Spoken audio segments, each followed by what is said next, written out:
Hermanos, Dios los bendiga. Muy buenos días. Aprovecho en saludarle a los que no pude saludarle a un inicio. Les saludo en el amor de Cristo y le agradezco también a Dios porque hoy nos da la posibilidad de escuchar su palabra y le pedimos que nos ayude a abrir nuestro corazón y sobre todo nuestra mente para poder escucharlo y después ponerlo en obra. Hoy es 1 de febrero. Hoy se cumple ya un mes desde la última vez que nos reunimos acá para celebrar el fin de año. Habíamos celebrado aquí un fin de año, la pasamos muy bonito, gracias a Dios. Estoy seguro que los que no se reunieron acá también pudieron celebrar en sus hogares, agradeciendo a Dios que la pasaron también muy bien. Y me hace recordar mucho esa reunión porque nos pudimos divertir, hicimos dinámicas para poder pasarla muy bien. Y se han dado cuenta que cuando ustedes los invitan a alguna reunión, algún cumpleaños, algún fin de año, alguna celebración, si nosotros llegamos a ese lugar y no hay risas, no hay una conversación, no hay ningún tipo de participación, pues nosotros solemos decir, esa fiesta está muerta. Ahí no hay alma, ahí no hay chispa, ahí no hay alegría. Y uno se siente y uno se queda como que aburrido. Y no es porque no haya gente.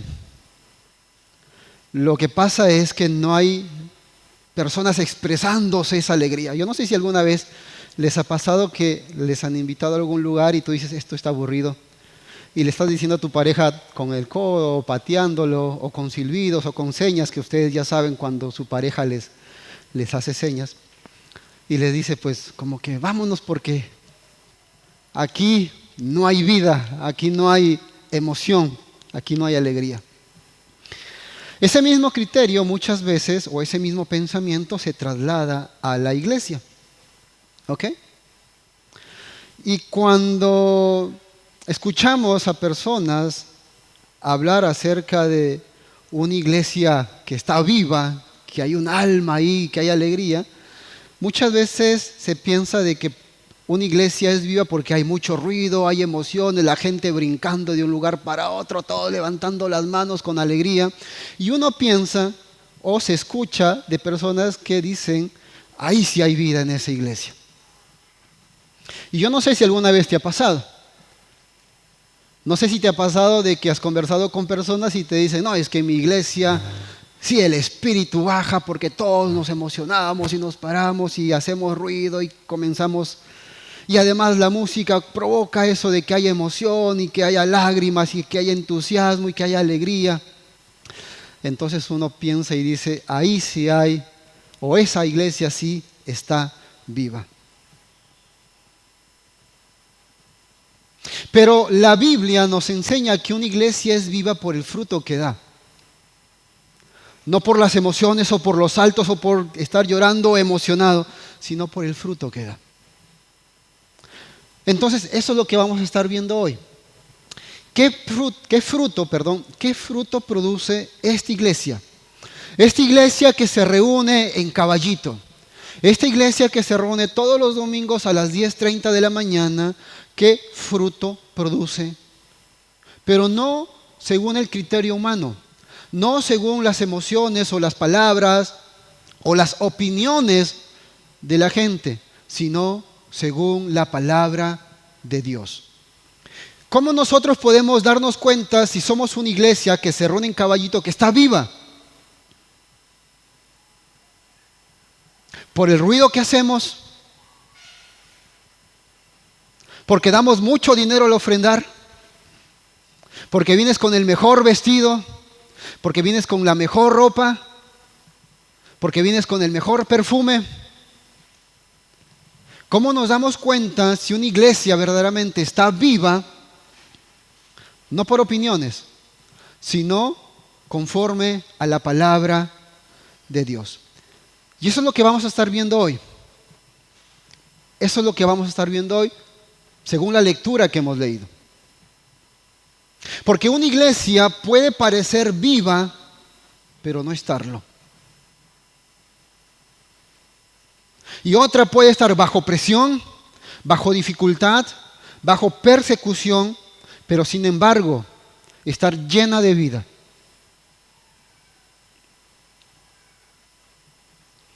En Primera de Tesalonicenses, capítulo 1, versículo del 1 al 3, dice: Pablo, Silvano y Timoteo. Silvano es Silas, ¿ok? Pablo, Silvano y Timoteo.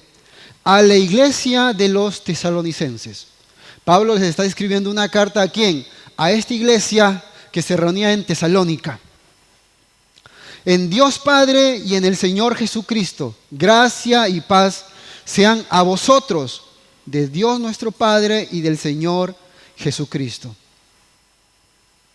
¿Qué es lo que dice Pablo? Damos siempre gracias a Dios por todos vosotros, haciendo memoria de vosotros en nuestras oraciones. Y aquí pon atención. Acordándonos sin cesar delante de Dios y Padre nuestro de la obra de vuestra fe, del trabajo de vuestro amor y de vuestra constancia en la esperanza de nuestro Señor Jesucristo.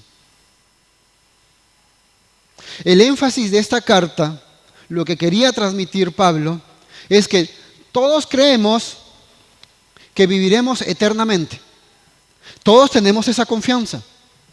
Al participar de la cena, nosotros recordamos que Jesús murió, que Jesús resucitó y que va a volver por cada uno de nosotros. ¿Para qué? Para llevarnos a su presencia eternamente. Esa es una doctrina nuestra. Lo creemos, lo manifestamos y tenemos esperanza. Entonces, todos creemos que viviremos en la presencia de Dios. Pero esa esperanza no solamente es para el futuro. Esa esperanza no me hace que yo esté conforme sentado y decir, bueno, cuando el Señor venga. Esa esperanza hace que transforme mi vida para vivir hoy. Hoy, ahora. Y que la obra y que mi fruto se manifieste hoy, no cuando el Señor venga. Bueno, cuando el Señor venga recién vamos a vivir bien, nos vamos a comportar bien, recién lo voy a obedecer al Señor. No. Esa esperanza que todos tenemos va a reflejar en nuestra manera de vivir ahora, hoy. Y se tiene que evidenciar. Se tiene que evidenciar. Así como Pablo recordaba de estos hermanos en Tesalónica.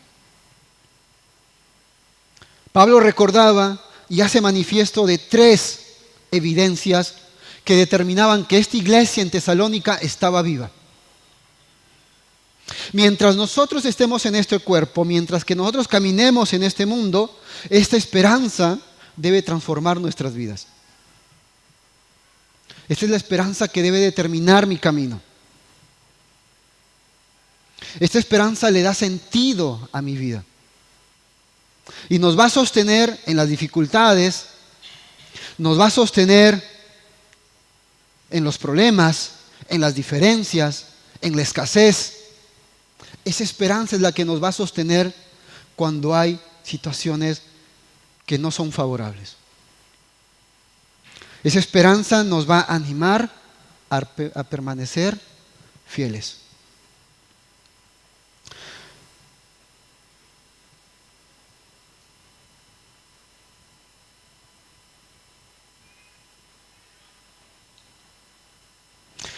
Los creyentes en Tesalónica entendieron ¿qué cosa? Ellos cuando estaban y entendieron y recibieron el mensaje y el evangelio, ellos no pensaban, cuando estemos en el cielo, recién vamos a vivir bien. Sino, ellos pensaban, Porque esperamos en Cristo, vivimos fielmente. ¿Cuándo? Ahora. ¿Cuándo? Hoy. ¿Cuándo? Ahora. No otro día. Ahora.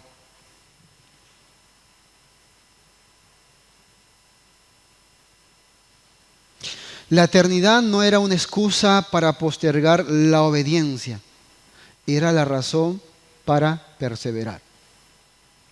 Y quizás nosotros no nos damos el tiempo de examinar esa esperanza de la cual nosotros tenemos. No nos hemos puesto, o mejor dicho, no nos hemos detenido a examinar de esa promesa que el Señor nos ha hecho. Y es por eso que pueden haber muchas cosas más que interrumpen mi permanencia, mi fidelidad en el caminar. Y van a haber cualquier cosa que van a interrumpir tu caminar.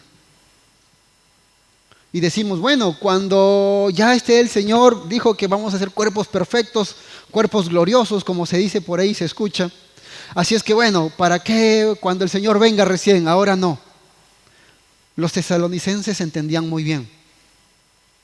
La eternidad no era una excusa para postergar la obediencia. Ellos obedecían ahora y ya.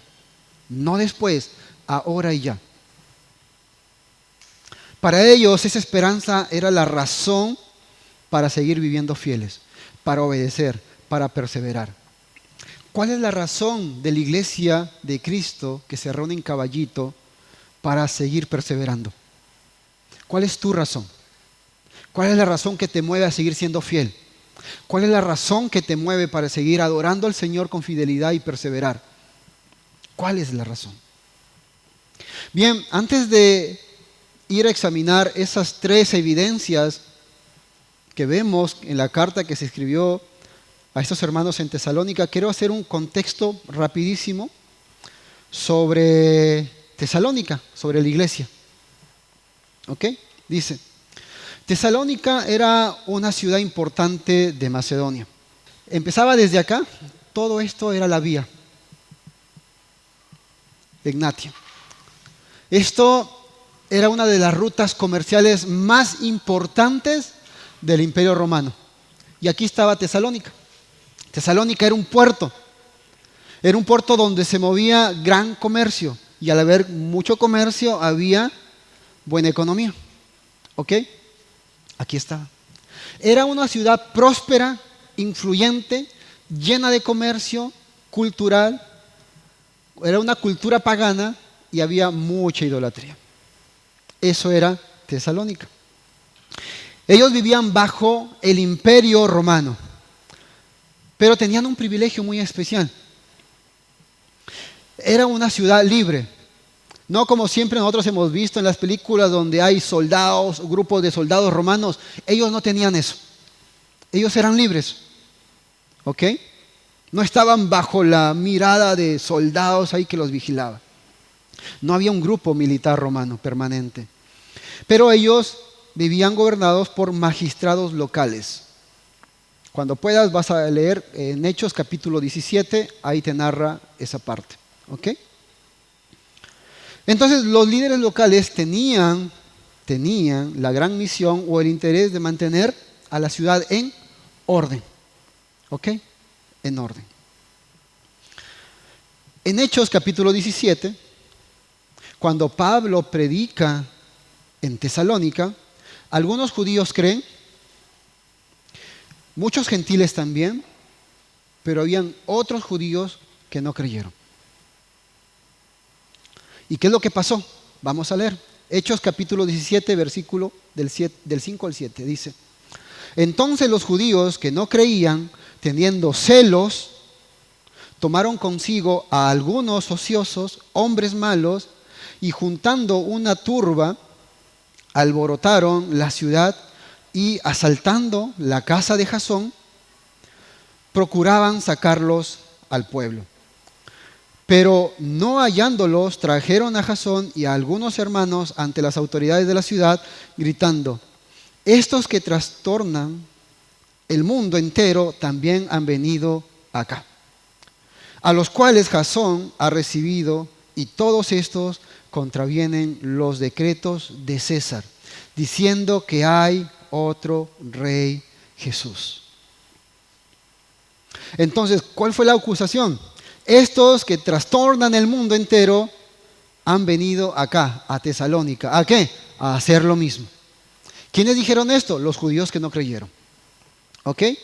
¿Y cuál fue la acusación? Versículo 7. Todos ellos actúan contra los decretos ¿de quién? Del César, diciendo que hay otro rey. Tesalónica contaba con un templo y una estatua. El templo era a la adoración al emperador, al César. Y era un decreto. Tenían que adorar al César. Y también había una estatua. Contaba con un templo y una estatua dedicados a César. Y el culto al emperador ya estaba establecido cuando Pablo había llegado. Entonces, confesar a Jesús como Señor era contracultural. Estaba en contra de la cultura. Estaba en contra del decreto romano. Y era riesgoso. Ser cristiano allí sí costaba algo. Ser cristiano aquí no cuesta. ¿Quién te está obligando a ser cristiano? O mejor dicho, ¿quién te está obligando a no ser cristiano? Confesar a Jesús como Señor era riesgoso. Pablo había predicado algunas semanas en Tesalónica.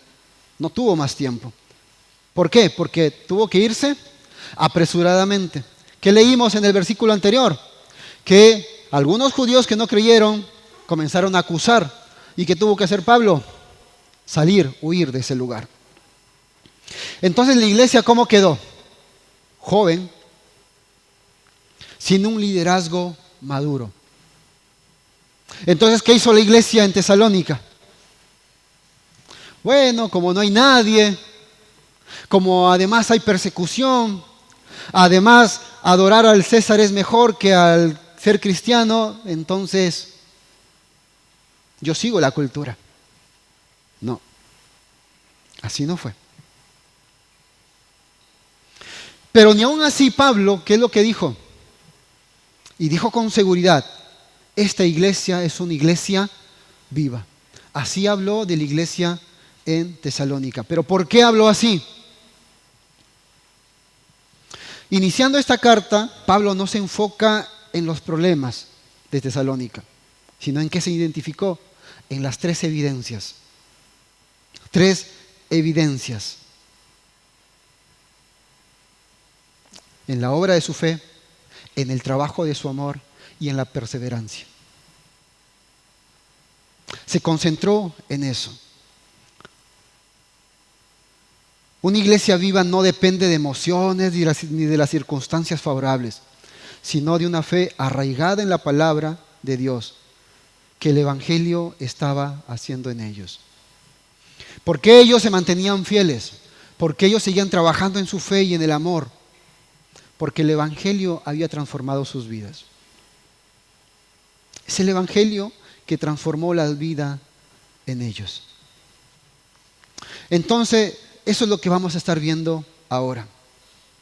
Una iglesia viva tiene obra de fe.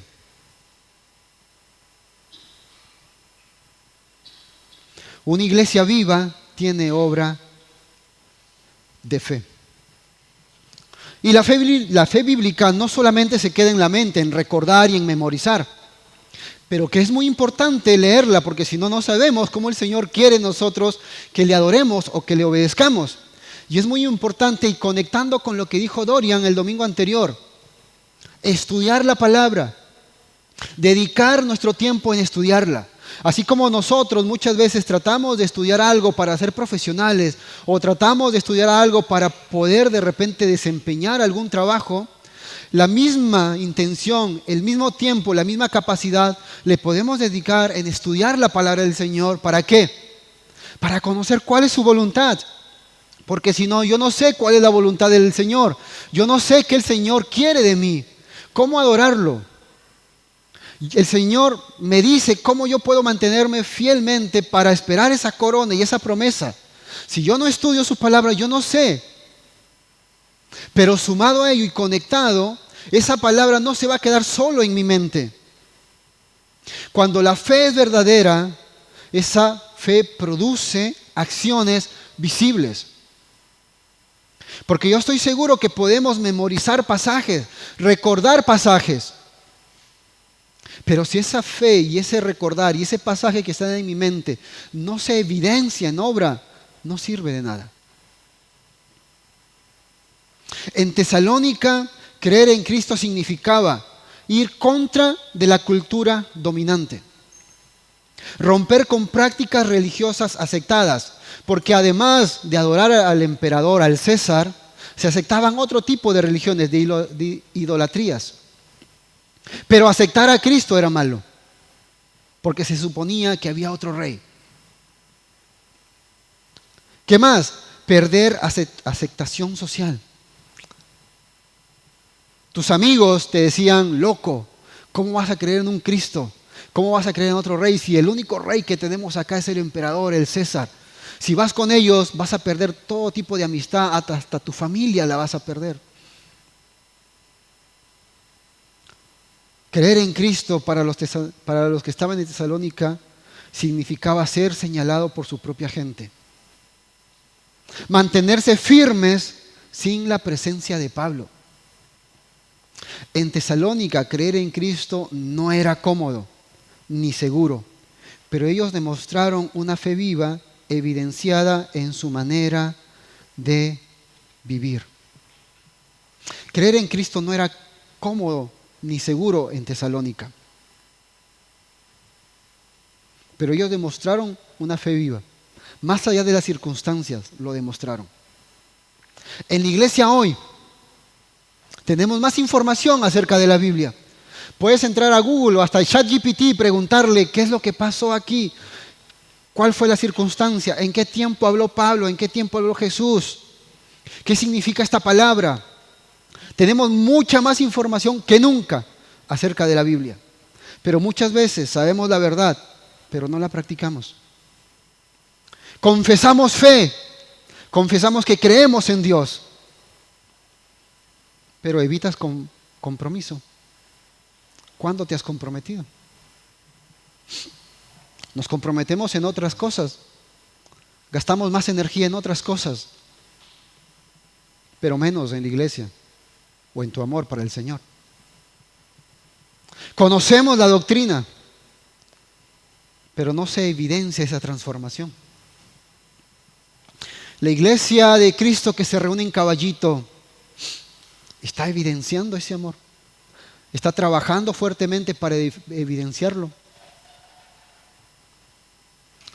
Santiago capítulo 2, versículo 17. Así también la fe, si no tiene obras, es muerta en sí misma. Una iglesia viva no es la que habla todos los días de fe y que el Señor y todo lo demás, que no quiere decir que está mal, está bien, pero sino que esa fe que nosotros profesamos se tiene que vivir conforme a lo que se cree. De nada sirve de que nos emocionemos de repente un día porque la hemos pasado bien y decimos, amén, Dios mío, tú me has bendecido en gran manera, en mi trabajo me das, yo confío en ti, Señor, mi fe está creciendo porque tú me ayudas, porque tú me das el sostén de mi familia, pago todo lo que se necesita pagar por mes y además me sobra para irme de vacaciones y para darme estos gustos, y estás emocionado y sientes como que estás con una aureola y decir, Dios mío, tú me has tocado y me has bendecido, yo soy santo.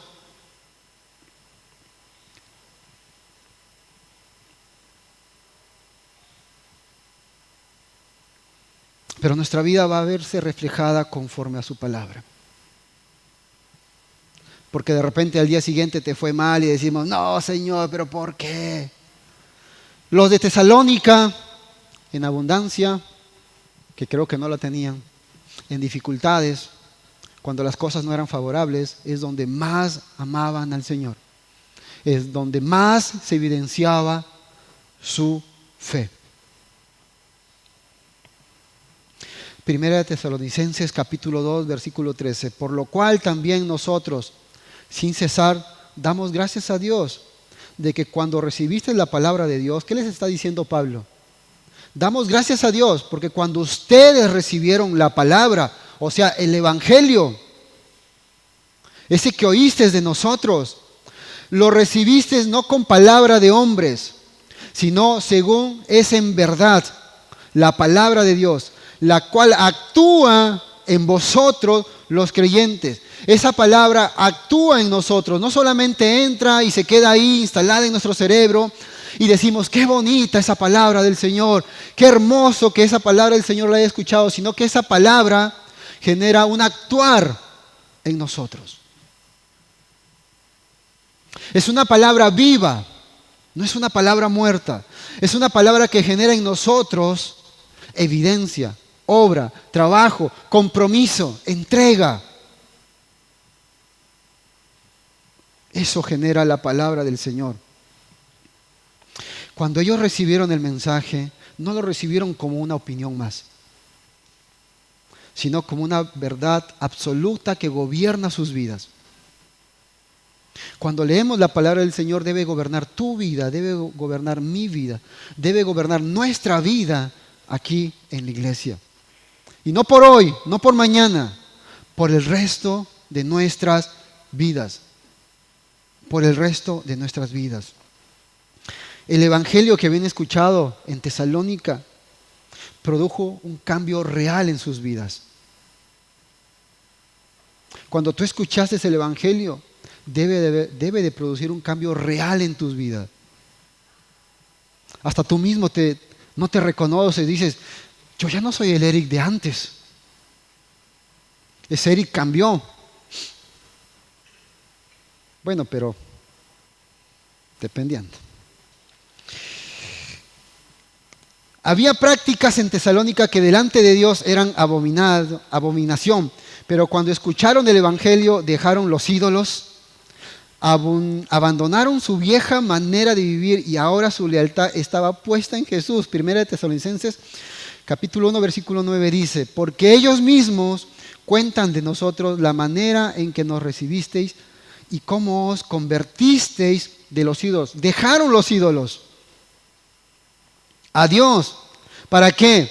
Para servir a Dios vivo y verdadero. ¿Qué es lo que nos está costando hoy en día para dejar esa manera vieja de vivir y servir al Dios vivo? ¿Qué es lo que nos está costando? ¿Por qué no nos podemos comprometer para servir al Dios vivo y verdadero? ¿Cuál es? ¿Cuál es el obstáculo? ¿Cuál es la barrera? Porque ellos mismos habían decidido dejar los ídolos y servir al Dios verdadero. Entonces, una iglesia verdadera es por su obra de fe. No es solamente tener fe, sino obra. Está obrando. Ahora, podemos también ver la otra evidencia. Se manifiesta una iglesia que es viva por el trabajo de amor. No el amor que yo siento, emocionalmente, qué bonitas palabras, sino el trabajo, por el trabajo de amor. Dice, acordándonos sin cesar delante de Dios y Padre nuestro de la primera evidencia, obra de vuestra fe, la segunda, del trabajo de vuestro amor. Pablo no habla de sentimientos, sino habla de esfuerzo, de un sacrificio. Amar a otro requiere de sacrificio.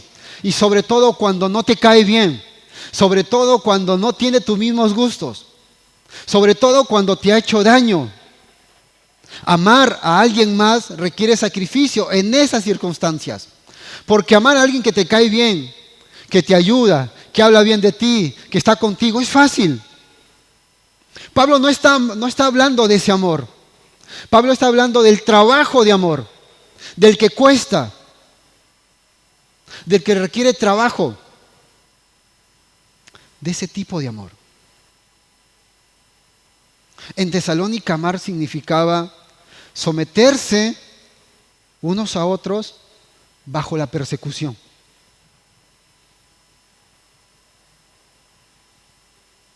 perdonar en medio del conflicto y servir aun cuanto amar tenía un costo.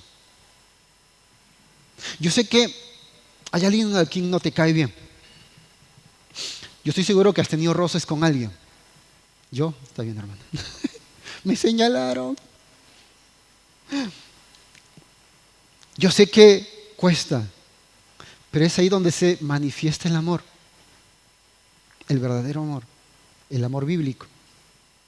En la iglesia hoy muchas veces el amor se enfría ante la dificultad. Hay algún tipo de dificultad y nos vamos enfriando. Se limita cuando hay diferencias.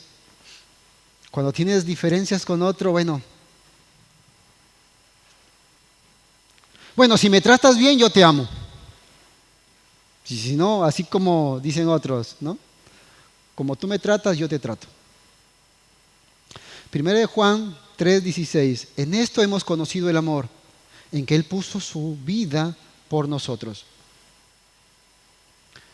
Si nosotros actuáramos, o mejor dicho, si Jesús actuara como nosotros actuamos, no nos hubiese perdonado. No, pero ¿para qué? Si además me crucificaron, ¿cómo voy a morir por ellos? Pero no, el Señor estando en la cruz dice, Señor, perdónalos porque no saben lo que hacen.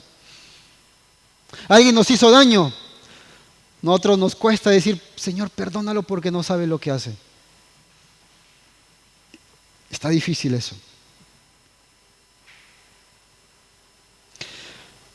Amamos muchas veces cuando todo va bien, pero cuando todo se dificulta, ahí se termina el amor. Ahí se termina el amor. Cuando aparece el cansancio, el conflicto, la ofensa, el dolor, el amor empieza a apagarse. Y es ahí donde cuesta amar. Y eso es lo que está hablando Pablo. Yo sé que a ustedes les está costando amar, pero están trabajando, están sacrificando. Vale la pena. Ustedes están pagando un costo. Yo sé que, porque yo estoy seguro, el Señor en ningún momento nos ha dicho una promesa de que vamos a estar libres de conflictos. Yo sé que hay conflictos. Puede ser con tus hermanos en la iglesia, como puede ser con tus compañeros de trabajo, con tus vecinos o con alguien. Cuesta amar. Pero es ahí donde nosotros tenemos que demostrar el amor bíblico. No el amor de la calle, no el amor del mundo, no el amor superficial, sino el amor bíblico. Es ahí donde nosotros tenemos que poner nuestra mirada. Y el amor no es que se enfría porque desaparece la fe, porque ya no tenemos fe, sino porque amar empezó a costar. Y nosotros queremos estar cómodos, nosotros queremos estar bien en un lugar. Y muchas veces el comprometerse con la iglesia, trabajar, ustedes entienden que va a llevar de tratar con personas que no te agradan. Y es por eso que muchas veces no nos comprometemos, porque no queremos salir de la comodidad, no queremos salir del lugar donde estábamos porque está cómodo. A amar a Dios de esta manera está bonito, adorar a Dios de esta manera está bonito, pero si te pones a trabajar y comienzas a relacionarte con personas que vienen con sus culturas, con sus cosas, que todavía están aprendiendo el verdadero amor del Señor, eso va a costar.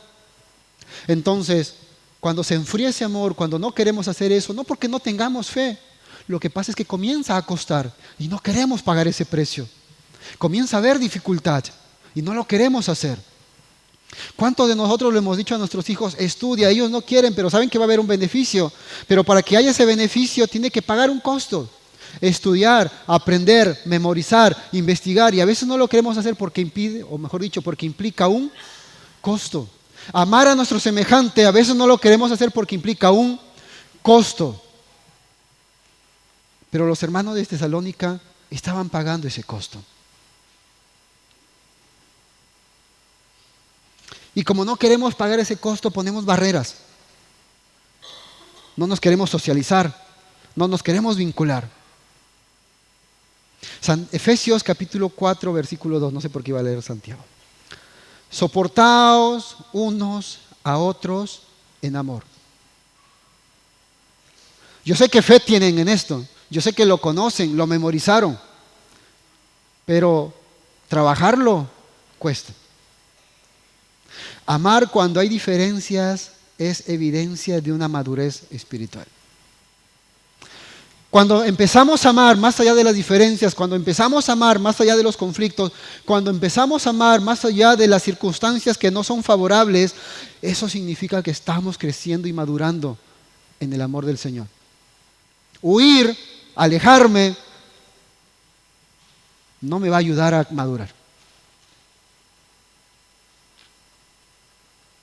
La palabra trabajo, que hemos visto ahí, trabajo del amor, significa, es una palabra que demuestra esfuerzo, que determina una labor, que demanda energía y perseverancia. Todos los que trabajan, me imagino que todos los días trabajan. Todos los días se tienen que levantar temprano. Todos los días, así tengas sueño, tienes que levantarte. Determina cansancio, energía, perseverancia, esfuerzo, cansa, pero lo tienes que hacer. Es el mismo trabajo que tenemos que hacer para amar a nuestros hermanos.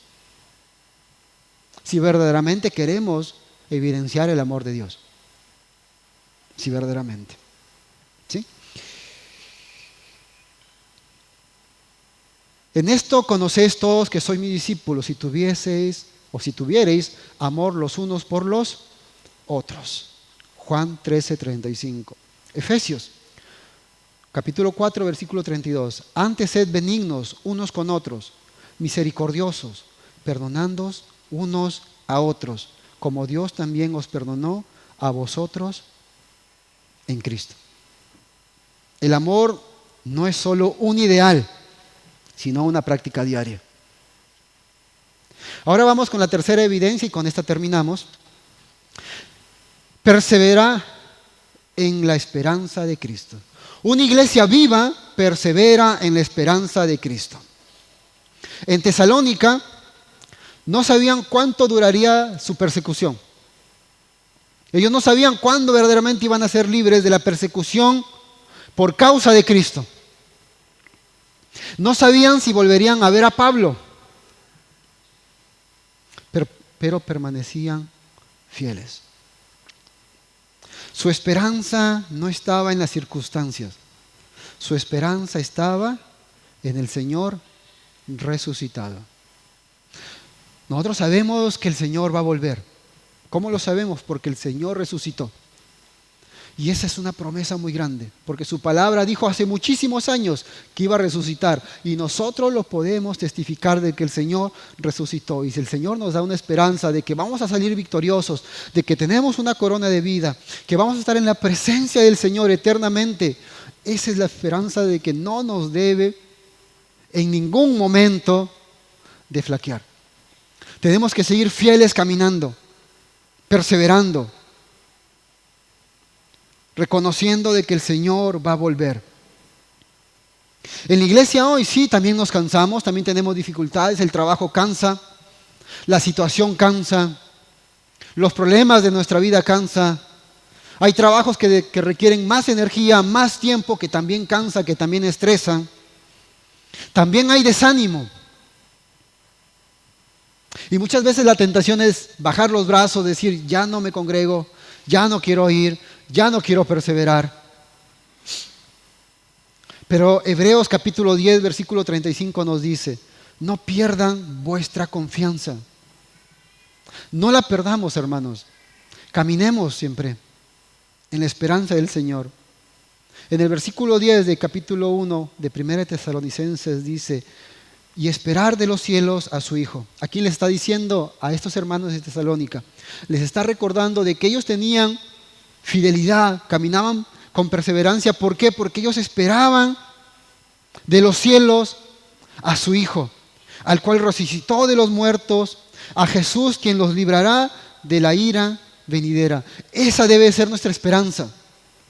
Reconocer de que Jesús va a venir, de que Jesús después nos va a quitar todo ese cansancio, de que Jesús nos va a dar después ese ánimo, esa alegría, cuerpos perfectos, pero tenemos que vivir ahora esa fidelidad. Hoy, no mañana. ¿Cuál es la invitación? Los de Tesalónica conocieron la palabra, pero no solamente se quedaron con memorizarla, sino que dieron fruto. Mateo 7:17 dice, todo buen árbol da fruto, o mejor dicho, da buen fruto. Hermanos, no solamente basta con venir, no solamente basta con leer, no solamente basta con orar, eso es dar fruto. El Señor quiere que demos buen fruto, más allá de lo que ya damos. Eso que cuesta, eso que requiere energía, eso que requiere esfuerzo, el Señor quiere que demos eso, hermanos. Juan 15:8, en esto es glorificado mi Padre, en que llevéis mucho fruto, abundante fruto, demasiado fruto. Y eso no lo vamos a dar si nosotros no trabajamos. No basta, hermanos, con saber versículos de memoria, recibir enseñanzas, escuchar mensajes, sino en dar buen fruto. Porque en el fruto se va a evidenciar nuestra vida. En el fruto, en nuestro fruto. Termino con esto, hermano. Cree y obedece. Ama, aun cuando es difícil. Persevera, aun cuando cuesta. Eso debe de evidenciar a la iglesia de Cristo que se reúne en Caballito. La eternidad que esperamos debe transformar la vida que vivimos hoy. La palabra no nos fue dada solo para ser conocida, sino para ser vivida y evidenciada en fruto. Hermanos, que Dios nos conceda ser una iglesia viva, que Dios nos conceda ser una iglesia que no solamente es por lo que sentimos, que cosquillitas, que estoy emocionado, sino por lo que vivimos conforme a su verdad. Hechos capítulo 10, versículo 23 dice, mantengamos firme, sin fluctuar, la profesión de nuestra esperanza, porque fiel es el que la prometió, o el que lo prometió. Si esta mañana, hermanos, hay algún visitante que quisiera también venir a la obediencia de ese evangelio, de esa fe, de ese amor, y no solamente tener en conocimiento, sino evidenciarlo, puede levantar su mano y decir, yo quiero obedecer al evangelio. Que va a haber un hermano, al terminar la oración, termino ahora con esta predicación, al terminar va a haber un hermano que te puede escuchar. ¿Quieres obedecer al evangelio? Bien puedes. ¿Quieres obedecer a la palabra del Señor? Bien puedes. ¿Quieres mantenerte firme en esta congregación, en esta iglesia, evidenciando que eres una iglesia viva? Bien puedes. Hermano, estás libre de poder hacerlo. Por eso, si hay una persona que quiere confesar a Cristo como su Señor, lo puede hacer. Muchas gracias, hermanos. Gracias por escucharme. Que Dios los bendiga y que su palabra sea la que evidencie nuestra manera de vivir. Dios los bendiga, hermanos.